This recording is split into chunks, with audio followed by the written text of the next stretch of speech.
Hi guys, எல்லோரும் எப்படி இருக்கீங்க? வாங்க கேரளா ஸ்பெஷல் அவியல் செய்யலாமா? எப்படி செய்யறதுன்னு பார்க்கலாம். சூப்பராக இருக்கும். நீங்களும் செஞ்சு ட்ரை பண்ணி பாருங்கள் எப்படி இருக்குன்னு. கல்யாண வீட்டுங்கள்லாம் போனீங்கன்னா அந்த அவியல் வைப்பாங்கங்க. எப்படி செய்யறதுன்னு பார்க்கலாம். மிக்ஸி கப் எடுத்துக்கோங்க. தேங்காய் துருவி வச்சுருக்கேன், அதையும் சேர்த்துக்குங்க. சீரகம் சேர்த்துக்குங்க. சின்ன வெங்காயம் சேர்த்துக்குங்க. பச்சை மிளகாய் சேர்த்துக்குங்க. மஞ்சத்தூள் லைட்டாக சேர்த்துக்குங்க. எல்லாத்தையும் மிக்ஸி கப்பில் போட்டு அரைச்சிட்டு வந்துடலாம். இப்போ அரைச்சி வச்சாச்சு. நம்ம அடுப்பு பற்ற வச்சு சட்டி வச்சுக்கலாம். சட்டியில் தண்ணி சேர்த்துக்குங்க. நம்ம இந்த அவியலுக்கு தகுந்த காயெலாம் எடுத்துக்க போகிறோம். கேரட், முள்ளங்கி, வெள்ளரிக்காய், லூக்கல், முருங்கைக்காய், பீன்ஸ், உருளைக்கிழங்கும் வாழைக்காவும் தண்ணியில் அரிஞ்சு போட்டு வச்சுருக்கோம். ஏன்னா அது கருப்பாயிடும். அதனால் ரெண்டுத்தையுமே ஒன்றா அரிஞ்சு போட்டு வச்சு தண்ணியில் சேர்த்து வச்சு அதுக்கப்புறம் தண்ணியை வடிகட்டி சேர்த்துக்குங்க. கத்திரிக்காவும் அந்தமாரி தான் தண்ணியில் போட்டு வைங்க. என்கிட்ட இருந்த காய் மட்டும்தான் நான் போட்டிருக்கேன். உங்கள்கிட்ட என்னென்ன காய் இருக்கோ நீங்கள் எல்லா காயுமே சேர்த்துக்கலாம். என்கிட்ட மஞ்சள் பூசணிக்காய் இல்லை, வெள்ளை பூசணிக்காயெலாம் இல்லை. அதெல்லாம் இருந்தால் நீங்கள் சேர்த்துங்க. சுரக்காய் சேர்த்துக்கலாம்.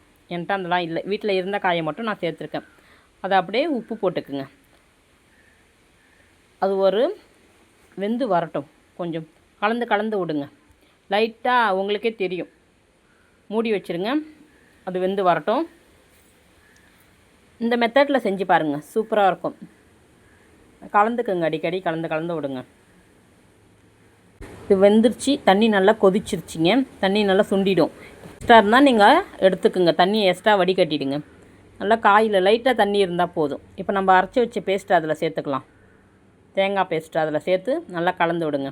இந்த தேங்காய் பேஸ்ட்டும் அதில் நல்லா கலந்து விட்டிங்கன்னா அது நல்லா கொஞ்சம் நேரம் கொதிக்கும் இல்லைங்களா? அப்போ இருக்கிற தண்ணிலாம் வற்றிடும்.